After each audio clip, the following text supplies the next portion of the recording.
Okay, we'll go ahead and get started. Welcome, everybody. If you have not already, please put your name in the chat so we can get attendance. So just you can just type your name in the chat, and that's really helpful for us. We're happy to have you here. I'm Eric Wilkinson. Um, I am one of the four therapists in UK Health and Wellness. We are recording this presentation today. There will be some time towards the end of the presentation. Juliet is going to let me know when there's about 15 minutes left, which gives me about 5 minutes to try to speed through any slides I might not have had a chance to talk about. But we're going to set aside the last 10 minutes. If there are any questions in the chat, it'll give me an opportunity to respond to those. Today's presentation is titled The Good Life in Retirement. And so let's get started. I think it's helpful to just to talk about what I hope you get out of this presentation today. This is in no way meant to be some comprehensive overview of how you should do retirement. There is not a one size fits all retirement. Um, Even the idea of retirement is a very modern phenomenon. There really wasn't this concept of retirement until the 20th century when we went through the Industrial Revolution and people started living significantly longer due to advances in medicine as well as just overall social development. So what I am going to share with you today is research that I have pulled from positive and existential psychology traditions, research or insights from neuroscience, and then also from the retirement literature. And the presentation, we're going to open with discussing this idea of what is a good life and and how can we think about cultivating a good life. But and we'll give a little bit of background on kind of broad generalizations about things people tend to experience when they retire. But we're going to focus in these content areas of leisure, paid and unpaid work, emotional and mental health, and relationships. I do give a shout out here to a research psychologist who's been in the field doing retirement studies for 40 years now. I, his name is Ken Dykewald, and he has written many books and really came to the forefront in the field of retirement studies back in the 80s. Or actually, I think it might have been in a little bit later. He wrote, he co-authored a paper that was well received within Harvard Business Review titled, "Is It Time to Retire Retirement?" And so anyway, let's hop into this. I would encourage you to think for yourself when you hear the word the good life, what comes to mind? It's not a question unless you're a philosopher by nature or an artist by nature. If you're not a philosopher by nature, you may not ask this question, but I think when we move towards retirement, this becomes a really important question. There's some traditions within philosophy around um, what counts as a good life. And so I've put on this slide some of those traditions. There's a hedonistic perspective that the good life is about maximizing pleasure. What's really interesting from a neuroscience perspective is that we now live in modern societies where we have abundant access to pleasure. I think the most obvious example of this is our smartphones.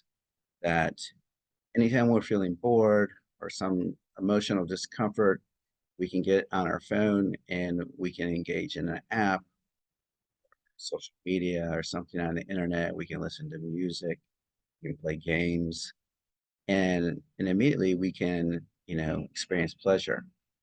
But our brains have not really, for most of the existence of human beings, there was not this abundance of pleasure. And so what modern neuroscience shows us is that this kind of when we overconsume pleasure, not only does it not create a meaningful life for us, but the more we consume whatever the pleasurable activity or item is, Not only do we need more and more higher and higher doses or amounts of it to experience pleasure, but the other thing that happens is that our pain pleasure set point kind of gets moved so that in the pursuit of hedonia, we actually create anhedonia, the absence of pleasure.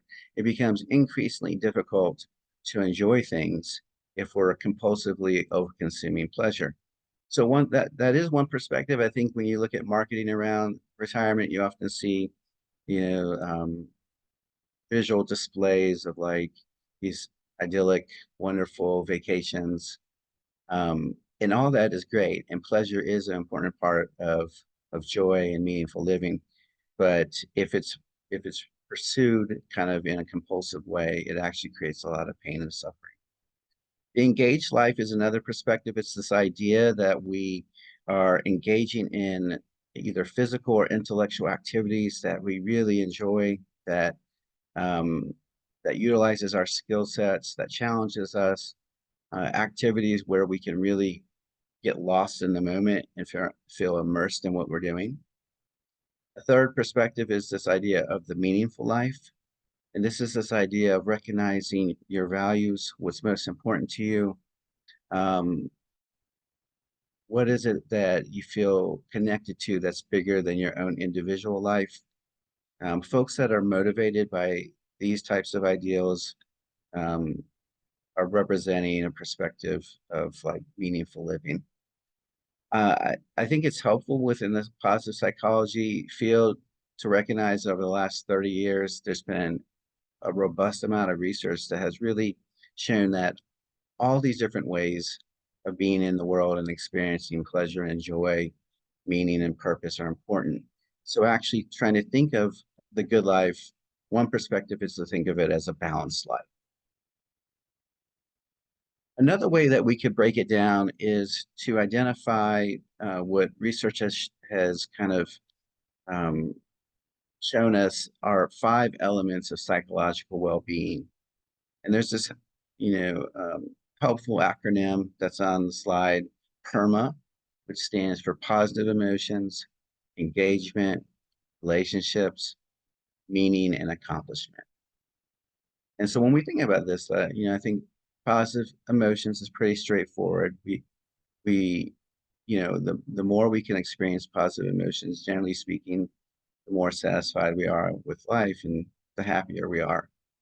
Engagement, this gets at that idea of immersing yourself in activities that are intrinsically interesting or things that you value. You're engaged in what you do. You're present. In many ways, it's the opposite of being disconnected from your experience, which is a lot of times when we're experiencing overwhelm in our lives or we're having some negative experiences, we disconnect either consciously or unconsciously through social media or Netflix or food or alcohol. Engagement is this idea of really being present and then also um, consciously choosing to do things that you value and that interest you. Relationships, when you go through the research literature around retirement, relationships really stand out as probably relationships and health are probably the most important factors in determining whether or not somebody feels like they're living a good life in retirement. Meaning, as mentioned previously, it's another way of stressing the importance of values, knowing what's important to us. But there's also retirement, which is sometimes referred to as the third stage of life. You have the first stage when between the years of 0 and 30, and it's really about growth and development. And then you have the second stage of life, ages 30 to 60, where there's a lot of energy and focus on career and family. This third stage of life, which is, roughly between the ages of 60 and 90, in many ways, for a lot of us, our identity is really closely tied to that middle stage of life of career, work, family, all the things that we find structuring our time. And so there can be this real loss of identity and real loss of meaning. So one of the challenges within retirement is to figure out who am I now? Who do I want to be? What's important to me? And what kind of life do I want to build for myself? This third stage. And then finally, accomplishment is pretty straightforward, but it is, most of us have talents um, in something. And, one of the things I see sometimes with my counseling therapy clients is that people can get away from doing the things that they're really good at or that they really enjoy. So accomplishment is not just that. Part of it is challenging yourself, being willing to fail, being willing to take risks, but it's also knowing what you're good at and pursuing it. A third and final way of thinking about the good life is this idea of radical self-care. And I think this definition is helpful to actually read through. Radical self-care involves embracing practices that keep us physically and psychologically healthy and fit, making time to reflect on what matters to us, challenging ourselves to grow, and checking ourselves to ensure that what we are doing aligns with what matters to us. We consider this self-care radical because it fundamentally alters how we make choices about allocating time, money, and energy for ourselves, personally at home and at work. Practiced faithfully, radical self-care involves owning and directing our lives and choosing with whom, how, and how often we engage in our nested, interconnected worlds so that we can be unapologetically ourselves in the face of unrelenting pressure and expectations to be otherwise. So this is really about self-actualization, authentic living. It's about having the courage to be different, to be yourself, to not have to conform to the pressures of, of what others think you should be or how you should be. It's about self-awareness, of knowing what's important to you, checking in with yourself about how are things going for me. I think it has particular value or to retirement because there's a lot of emphasis in trying to figure out I have limited time, limited money, limited energy. At the same time, my time is unstructured more than it's ever been before for most people and during retirement. So how do I want to structure my time? Where do I want to put my energy? Where do I want to invest emotionally? How do I want to spend my money? These are the really important questions that we have to answer, and hopefully we answer consciously informed based on our values. Radical self-care, the reason why I included this slide is just to kind of break it down in greater detail. There's these different elements or domains of self-care. One domain is caring for your body. And if you notice in the list of ways of caring for your body, I have included attending to emotions because emotions are always felt in our body. A lot of times, if we're disconnected from our emotions or repressing them, it manifests as stress in our body. Chronic stress can become, physical illness, um, even more serious illnesses like cardiovascular disease or cancer. And so the importance of movement, the importance of positive human touch, making sure that we are going to the doctor when we need to go to the doctor. Even this idea of how we dress, because how we dress reflects a relationship that we have with our bodies. Self-care for the mind is both engaging in intellectually stimulating um, activities that we're drawn to, that energize us, that interest us. It's also about being conscious of where we place our attention or where we put our attention. Um, it's a practice of tuning into the good, this idea of savoring. And it's also in our mind, our internal world, big part of our internal world is not only how do we relate to what's happening around us and happening to us, but how do we relate to ourselves? How do we talk to ourselves? What's that dialogue sound like? For relationships, there's a lot of emphasis on really not just going with the flow or taking these for granted, but being intentional about how we communicate, the types of boundaries we set, um, working on and practicing how to uh, address and resolve conflicts or work through conflicts.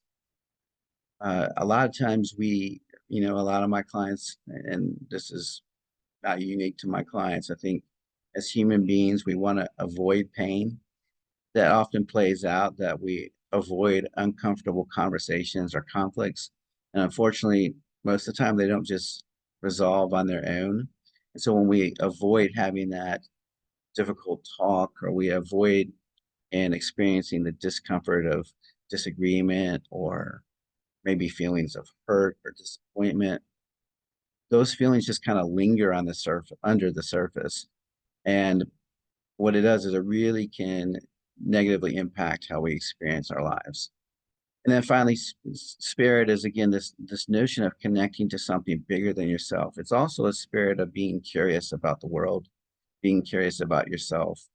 When I did this presentation 3 years ago, I've reworked this presentation quite a bit. But when I did this 3 years ago, I really stressed this idea that retirement is an opportunity to kind of step back and look at the world and look at yourselves with like beginner's eyes, with seeing things as if you're seeing them for the first time. That's the spirit of curiosity. I put this in here because sometimes I think people imagine that retirement is going to be some kind of dramatic shift or change in their lives. But the way that we've been living is the way that we live when we retire. As we move through life, we're growing and developing relationships. We're building understanding about what we value and what interests us. We learn through success and failure, you know, what we're talented at. And we also learn through how to cope with loss, disappointment, hard feelings. All those skills are going to be what is front and center in your life when you retire. Because while we do these things throughout the course of life, in some ways there are less built-in distractions in retirement. And so I mention this because really kind of attending to these areas of your lives throughout your life will help you be in a state where you're able to really enjoy retirement. There is this, as I alluded to earlier, this process of reimagining who you are, reinventing your life, and that does show, a significant qualitative shift. Um, but when we start to think about what do I want my life to look like in retirement, what kind of experiences do I want to have, who do I want to be? Again, this is like a life's work of self-development, exploration of the world that is informing how we imagine our lives, that's informing what goals we set for ourselves in retirement. Again, I mentioned this earlier. At any point, if anybody has any thoughts or questions that they would like me to respond to at the end, you can certainly put those in the chat. Juliet is going to monitor those, and then we are going to set aside a little bit of time. I can respond to any comments or questions. Um, this idea of reimagining and reorienting, it really is profound in terms of having to reorientate ourselves to time, the way we experience the world and ourselves. Uh, Survey research has shown that most older adults, and when I say older adults, I'm talking about people ages 65 and older, have on average about 7.5 hours of leisure time every day. I think about like, most of my clients are UK employees or their dependents. Um, Overwhelmingly, most of my clients are highly educated professionals. And I know a lot of them can go through an entire day with having less than 30 minutes of leisure time. So you can imagine that when people choose to retire or are forced to retire, that all of a sudden it can be a real shock to the system. It can be very disorienting. And so we go from having really structured days to having really unstructured days. And that changes in terms of how we move through the world, um, how we, the routines that we establish for ourselves throughout the day. Um, I think about one of the wonderful aspects of retirement is the idea that hopefully on most days that you can enjoy your meals uninterrupted, that they're not something that you're working and eating at the same time, or that you don't have to skip meals, which often happens uh, for busy professionals. There's also this kind of shifting between, what we, the type of experience that we seek out. When we're in that middle stage of our life, the age 30 to 60, there is, as I mentioned earlier, a lot of emphasis on career and family, and those are really good things, and they're sources of meaning and purpose and sources of joy. Um, what the research shows is that when we move into retirement, what really stands out is this this desire to deepen our social connections. So this might be reaching out to old friends that you have lost touch with. It might be intentional practices to go out into the community to meet new people. It might mean that you work through old conflicts that you have with family members.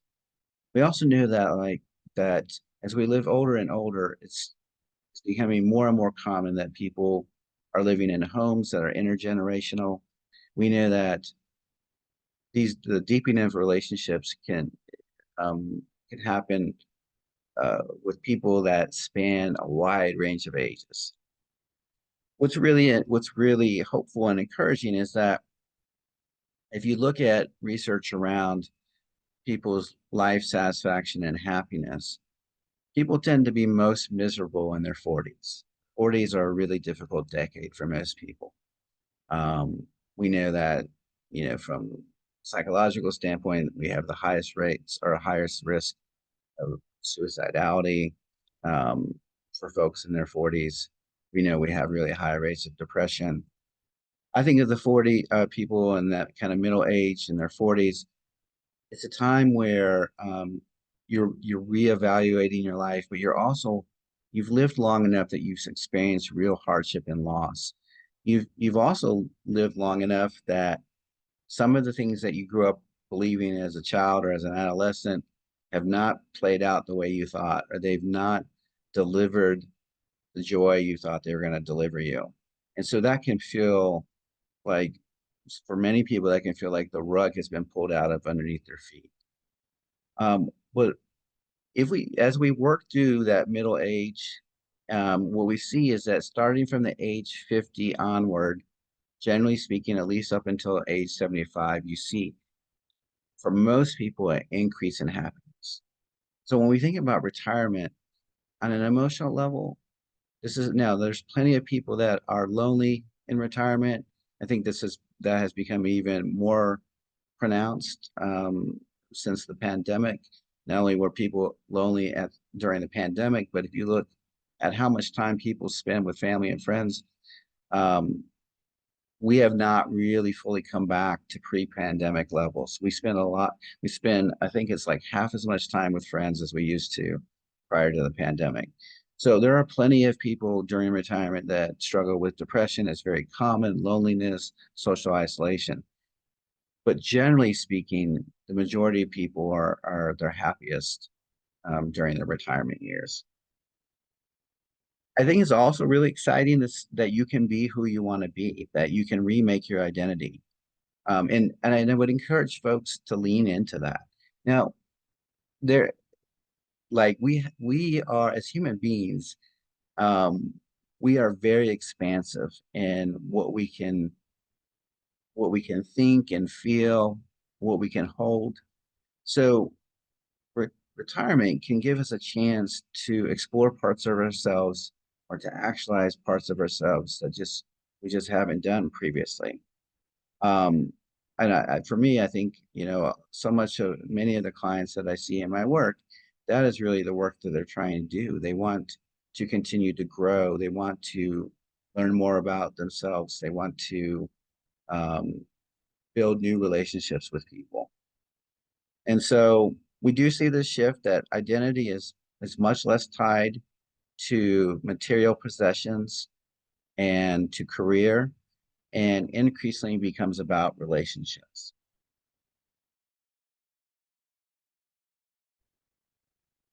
This is a stage, and I'm generally, and I'm not in general a big fan of stages models, but this, I think this model is helpful. I will give, the caveat warning that, again, there is no one way or right way or normative way to do retirement. But what I think is helpful about this model, first of all, the model is in response to years of surveys that have been done with retirees, where they check in with retirees at different times during their retirement just to see what are you doing, how are things going. So it is, this is grounded in research, the model. The other thing I think is helpful is that chances are that, I mean, I don't think that these things happen in this discrete linear way, but every one of these stages, if people are fortunate to have any kind of, if people are fortunate to have a retirement that lasts beyond like 1 or 2 years, most people I think are going to experience these things at some point in time. So the first stage is imagination. This actually usually starts about 15 years before retirement. And this is just the idea of like letting yourself daydream, letting yourself pose the question, what do I want my retirement to look like? I have some friends, I'm in my 40s. I have some friends that I, I don't know if this is, for some it may be realistic, that they have goals that they want to retire when they're 50 or 55. I find in my clients that's a, 15 years ago, I didn't hear that expressed very much in my clients. I think there's more people that are open to this idea of early retirement. That's part of the imagination. But this thought about, where do I want to live? How do I want to spend my time? What do I want to put on my bucket list? If you look at trends within retirement, a lot of people move to what they in their mind is their dream location for the first couple years of retirement. But many of those folks then move back to be closer to family as they get deeper into retirement. Stage two is anticipation. It's really this kind of, and many of you all that are attending today, I suspect, are in stage one or stage two. Stage two is about 5 years before retirement. There's both anxiety and excitement. There's really a lot of mentally locking in on how much money do I need to retire. People tend to increase their savings and investments during this time. Um, this is really a time of intensive preparation. I'm not a financial advisor, but having read through a fair amount of research, retirement literature at this point, there's the ideal would be that you start saving 25 years before retirement. The reality is that most of us, I would say probably the majority of Americans, um, while they may have retirement plans, they don't really spend a lot of thought about it until they get closer to retirement. The stage three is liberation, and that's really the honeymoon period. That's that first year or two where it's the thrill of like waking up and saying, I can do whatever I want today. It's going on that dream vacation that you've always wanted to go on. Or maybe been wanting to take acting classes or pottery classes, and you're able to do that. It's a time when people do a lot of traveling. They go see old friends, or um, I think about folks that go revisit their childhood home or go back, go to college reunions. That first year or two, and the research backs this up, you do see a spike in happiness, like a significant spike for most people in happiness in that first year or two. What's interesting is that after that honeymoon period, that liberation stage, the vast majority of people return back to their baseline level of happiness. Seems contradictory to what I was saying earlier about people are the happiness. Think about it, everything's on a spectrum. So qualitatively, people are happier, 60 to 75, but the range of our happiness, it's not a huge range. We don't go from being a miserable person to the happiest person on the planet. We all have kind of a range that we are within. And there certainly is a boost in that first 2 years. And for a lot of folks, we then kind of come back to what is normative for us. Stage 4 is reorientation. It's recognizing we've lost our work identity. For a lot of people, that results in deciding to go back to work.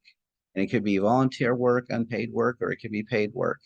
About 40% of people decide to either work full-time or part-time after they have retired. The majority of those folks tend to work half as many hours as they did when they were in the second stage of their life. But a lot of people decide, like, I really miss the work. I miss, the feeling of accomplishment. I miss my work colleagues. There's also this learning curve about how do we deal with the challenges of not having structure. How do we deal with, um, you know, friends and family, people we love, getting sick, aging, and dying? It's a common experience that young retirees are caring for their parents, older retirees. It's a common experience that young retirees have children that move back home with them.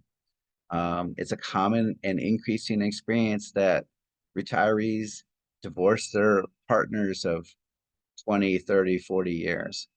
And so, like, all these are challenges, but during this reorientation, people start to develop more realistic expectations, and they learn about themselves. So they start to build lifestyles that reflect their values and their needs.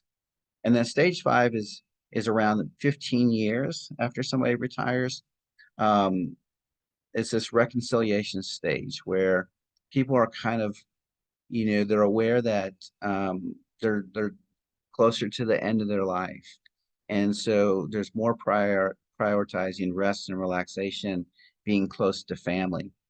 It's not uncommon that people experience a lot of sadness because as we age, throughout the life course, um, losses don't stop coming.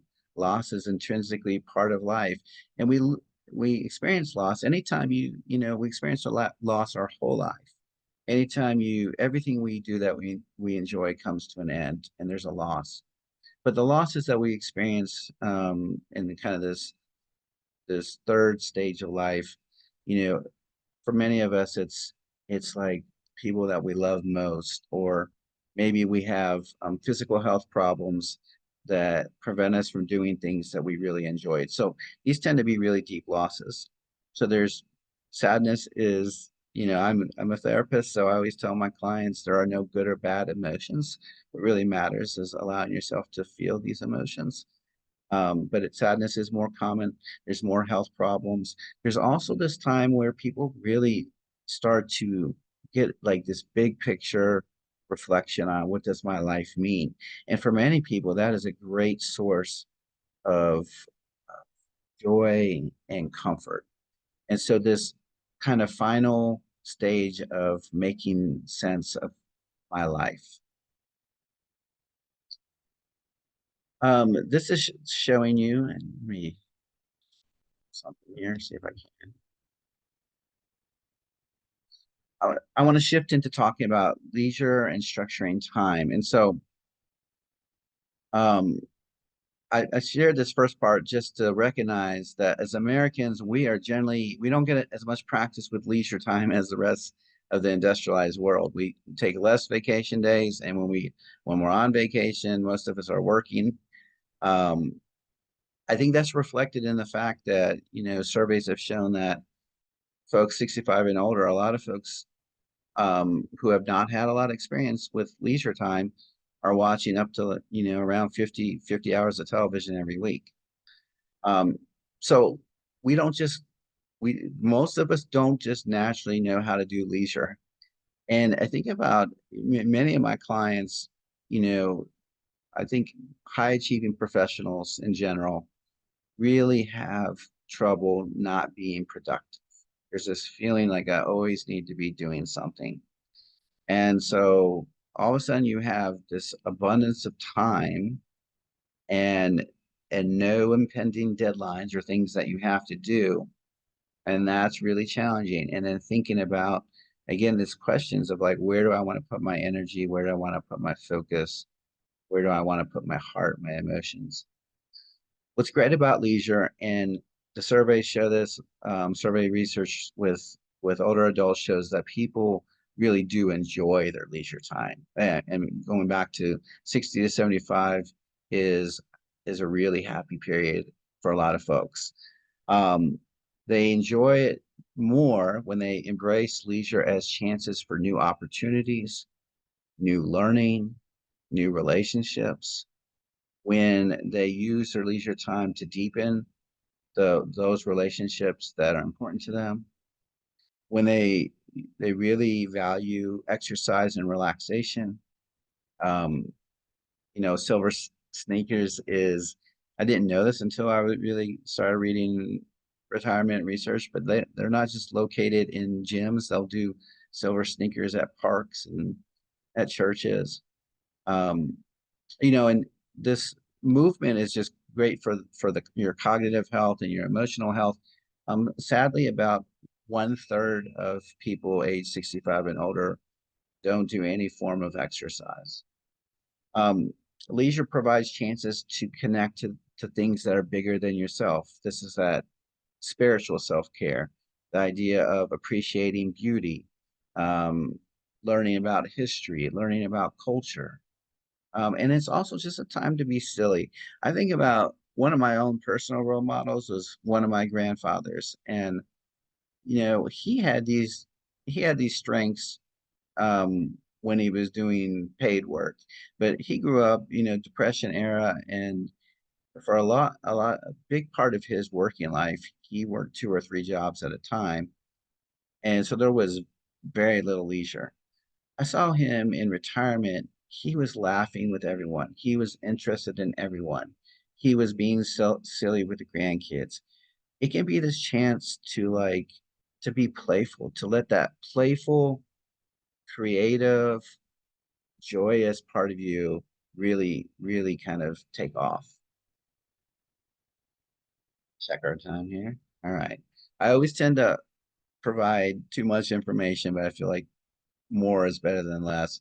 So I'm going to move at a quicker pace so that if there are any questions, there'll be opportunities.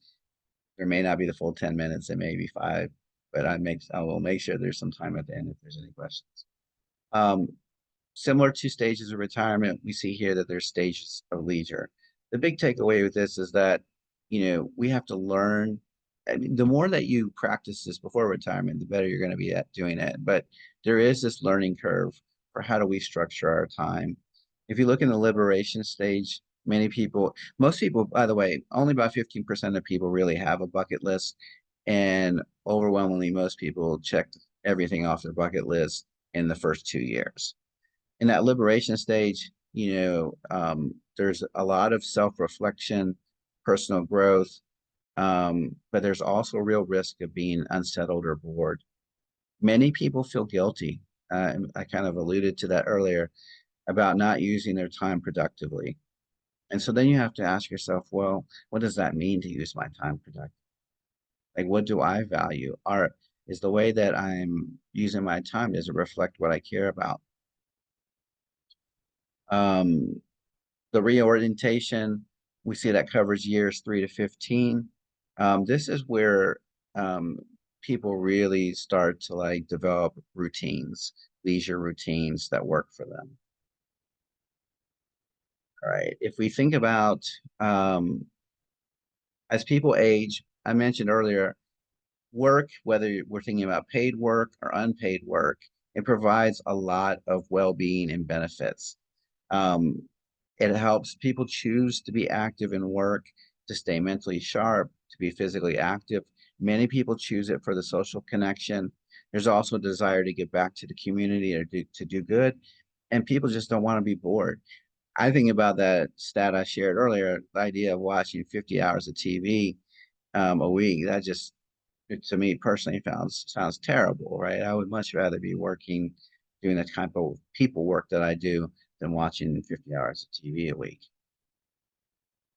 Just so folks know, I may have mentioned this earlier, but about 40% of people go back and do some kind of paid work. I think this is helpful to think about, like, well, what can work look like? There can be builders. It's this idea of you're really good at what you do and you keep doing it, whether it's you own your own business or you do it part-time or you go and mentor other people on how to do what you're really good at. But it's this idea that I'm accomplished and I want to keep doing what I'm doing. Those are builders. I want to build on my career. Contributors are folks that really want to give back. They tend to work for nonprofits. They want to feel happy and connected to others. They value the people that they work with. Balancers are really seeking often social connection. So if they're volunteering or working, it's because they want relationships. They miss the social aspect of work. And then there also, is a significant portion of folks, I can't remember off the top of my head the exact amount, that have to go back and do paid work just because they need to do this financially. There is a real significant part of segment of our um, elder population that is, lives below the poverty line. And so that is one of the things where I really feel like the society, we are letting our elders down. Hey, that's a 15-minute warning, just so you know. I appreciate that. Thank you so much. Um, so I said we're going to talk about leisure. We're going to talk about work. I also want to talk about emotional and mental health.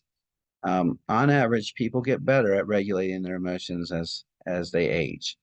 And when I talk about regulating emotions, what I'm talking about is this idea that you don't have to be emotionally reactive. You don't feel overwhelmed by your emotions. You can feel difficult or uncomfortable things and still act in a way that reflects um, your values, reflects that lets you not damage relationships. Um, Social connection, I mean, the research shows this over and over, is so important for giving people meaning and purpose. When we spend time with others, it releases those really feel good hormones, dopamine and oxytocin. Oxytocin is both a stress hormone and chemical as well as a bonding chemical. I often tell my clients sometimes when people are feeling down, what happens when something's going bad in our life is our brain automatically releases a little bit of oxytocin because it's trying to nudge us to reach out to other people. Many of us don't do that because we think, oh, I don't want to burden other people. But as I explain to clients all the time, if you have someone who can be present with you and you can reassure them, I don't need you to fix my problem or fix what I'm feeling. I just want to share it with you and can you just listen?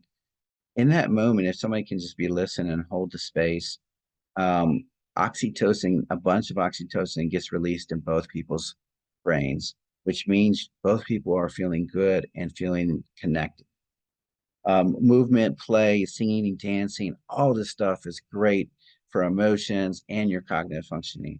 And equanimity is this idea that when you have a strong emotional reaction, you don't react to the reaction, that you let yourself feel things and you let these emotions move through you. It's a practice. One of the ways we do it is is a self-compassion practice of noticing when you're going through something hard and offering yourself some warmth and kindness. Um, is in terms of mental health, the way we talk to ourselves, the habits we have of our thinking, like those really impact our mental health. It is hard to control thoughts, but what we can start to do is notice our thoughts as if it's like a story that's being told to us. We don't have to buy into our thoughts. In fact, we can be learn to be more flexible with our thoughts, saying, "What's another way of looking at this? What am I forgetting? What am I not paying attention to?" It's also this practice, mental health is really about where do I put my attention? If I'm thinking about, something that some relationship that ended poorly 10 years ago all the time, I'm causing myself a lot of distress. Now, it's not as easy to say, like, don't think about it, but like this idea of letting yourself feel the things. Let me pause and identify the sadness that's here. And I'm going to maybe even carve out some space to feel it, but now I'm going to shift and focus on something else. Quality sleep is really important for mood and cognitive functioning, and it reduces stress. Learning new things keeps our minds sharp. Mindfulness-based stress reduction training reduces all these risk factors around stress, anxiety, depression, and chronic pain. I threw this slide in here. I won't go through most of these, but these are practices when you're thinking about how, and everybody's going to get these slides, by the way. These are practices that you can use to structure routines of your leisure routines. Um, all these I have on here cheer on coworkers, but really it's about cheering on anyone. It could be cheering on your puppy dog when your puppy dog does something good. Most of these are pretty straightforward. I was trying to see if there was any that I would need to explain. I do love this one practice. I'll just cite one of them, that writing a gratitude letter to somebody, like writing out in very specific detail something you're grateful for, things that why you appreciate them. And then instead of mailing it to them, actually taking the gratitude letter and seeing them face to face and asking, is it okay if I read to you this gratitude letter I wrote because I really appreciate you? Um, there's research that shows that this act of writing a gratitude letter and then reading it to the person, like this can boost people's mood for up to 6 months. I mean, these look like small interventions, but they're really powerful. This is, let me go back one. With relationships, uh, as we age, we get better with empathy and compassion and regulation. So we have better relationship skills. We know from there's tons of research out there that shows that some of the probably the biggest risk factors for life not going well in retirement is social isolation and loneliness, leads to depression and all kinds of bad health outcomes. We knew that when we engage in social activities, it boosts our mood. It gives a sense of feeling connected to others and sense of purpose. Um, when people are interviewed, older adults are interviewed, um, they talk about the best part of retirement is freedom to be who you want to be, but really the thing that gets cited the most often is being able to spend increased quality time with friends and family and to really deepen those relationships. um I put in bold here because I think it's, if you're saying I want to take one or two or three things from this presentation, there's this really nice research that shows that intergenerational connection is really core to happiness and sense of purpose.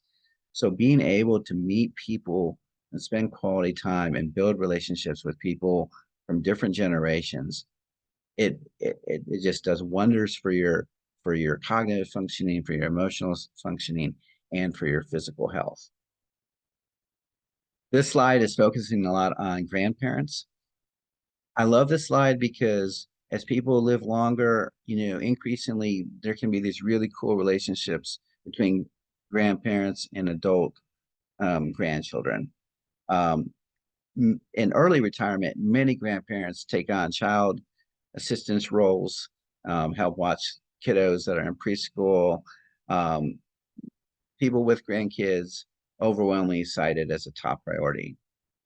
I also include in here that while caregiving has all kinds of risk factors and it can be really emotionally challenging and draining, that most people that engage in caregiving overall say it's a meaningful and satisfying experience and it's something they would do again. I note in here the importance of not thinking in terms of nuclear, heteronormative families. A lot of LGBT folks that may not have children are building these kind of care communities where, and I think about some folks that I know, It's a really beautiful model of having a group of, like 10 people that is like your chosen family. You hear that with folks that are LGBTQ, but you just hear that more commonly with people folks that have had family trauma or a lot of conflicts with their family. This idea of a chosen family. We're building these communities where we look out for each other. And then there's just this warning that I think probably most people have already experienced in some way, but family can be a major source of financial stress as well as emotional stress. So it's really important if you choose to help out family members that you communicate expectations around whatever help you're going to provide them. You set boundaries, that you don't just kind of like hand over your check. Um, in terms of big takeaways, older adults, when decades of research have shown what they most want is health, emotional and physical health. They want to be able to be their true selves. They want to have a purpose in retirement, and they want to live whatever their personal version of the good life looks like. And so none of these things just automatically happen. These are all things that take, reflection, intentionality, and also none of these things can be done alone. And all these things are done in relationship with others. So knowledge of how to care for your body and your mind and relationships is really the key to meeting these goals. I think that is my last slide. It is. So what I'm going to do is I'm going to come off share, and Juliet, I don't know if there's any questions in the chat, and if there are, I'll respond to them. And then also, if there's not, but people have follow-up questions, they can put it in.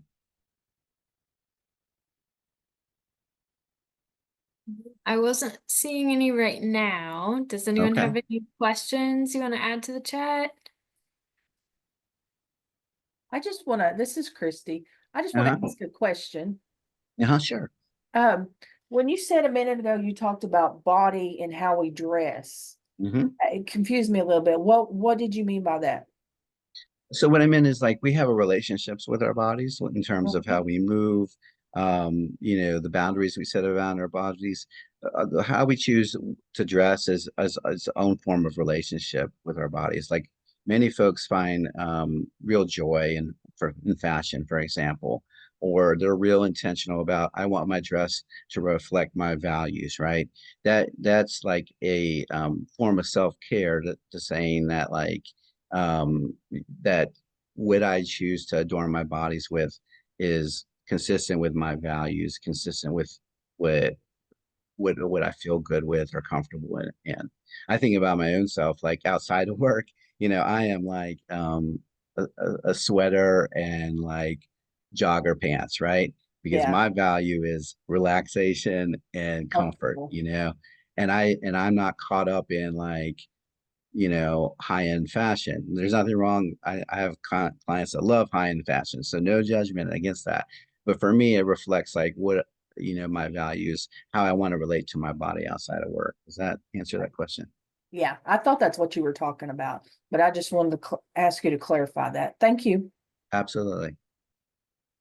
And I appreciate the presentation. Oh, you're most welcome. Any other questions that we have in the chat? Yeah, someone asks, would you please address again about families living together or family members who are irresponsible with money? Any tips how to deal with them? Yeah, so I mean, one of the most challenging things is the intergenerational families. And so I think it's a practice, and it depends, there's a lot of factors that are unique to each family. But this idea that we do talk about things, that we try to proactively talk about things. So if you're going to live with me, these would be my expectations, or these are the things that I need from you. So proactively communicating, giving as close to real-time feedback as you can. If somebody is in your house is doing something that's bothering you, don't let it go on for 3 months before you bring it up. Like setting aside, finding time when people are not distracted and you're in a regulated emotional state yourself, and you're able to say, hey, can I talk to you about something that's important to me or something that's bothering me? On the financial side of things, sometimes we need scripts to tell people no. And so it might sound like using a script that says, I would really love to help you. But financially right now, I have some really major, financial obligations coming and I'm just not able to help you out financially. Or that, um, here's one of the things that often doesn't get talked about. If you give somebody some money, is it a gift or is it a loan that you expect to have paid back? And so in advance to giving it, trying to reach some kind of agreement on like, what are the expectations for paying this back? These are really, emotions and financials get tangled and understandably. And one of the things that's in the research is there's a lot of folks that give money because they feel an ethical or moral obligation to give money, or they feel like they can't say no. But it can be really damaging to a relationship because if you're giving money that you don't really have to give, it's going to create your own pain and suffering. You're going to resent that person, resent that relationship. And so I think as much as you can have self-awareness and it's just the practice of telling people no and recognizing they may be unhappy with you, um, and but still saying this is the right thing to do. These are all practices that are much easier said here in this presentation, but I think we're all capable of doing it.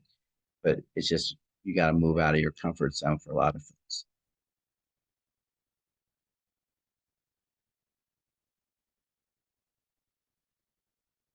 I'm not seeing any more questions in the chat. All So right. Well, we're right at the end of the hour. So again, I appreciate everyone who attended today. This recording will be shared as well as the slide deck. If anybody has a question at a later date, you can certainly email it to me. And I'd be more than willing to respond. And again, thank you all for being here today. And I hope that with the information I shared, it will provoke some thought or there's some takeaways that you can today's presentation. So thank you, everybody. I hope you have a wonderful day.